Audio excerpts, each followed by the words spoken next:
حضرت ابو ہریرہ بیان کرتے ہیں،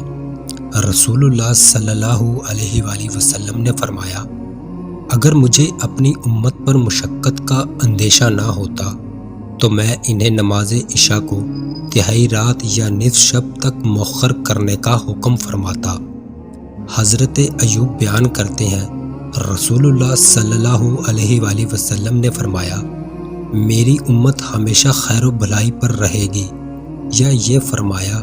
فطرت پر رہے گی جب تک وہ ستارے ظاہر ہونے سے پہلے نماز مغرب پڑھتی رہے گی۔ حضرت عائشہ بیان کرتی ہیں،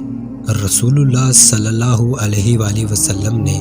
اپنی پوری زندگی میں صرف 2 مرتبہ نماز کو آخر وقت میں پڑھا ہے۔ حضرت ام فروہ بیان کرتی ہیں، نبی کریم صلی اللہ علیہ وسلم سے افضل عمل کے بارے میں دریافت کیا گیا تو آپ صلی اللہ علیہ وآلہ وسلم نے اول وقت میں نماز ادا کرنا۔ حضرت علی سے روایت ہے کہ نبی کریم صلی اللہ علیہ وآلہ وسلم نے فرمایا، علی 3 چیزوں پر تاخیر نہ کرنا، ایک نماز جب اس کا وقت آ جائے، جنازہ جب تیار ہو جائے،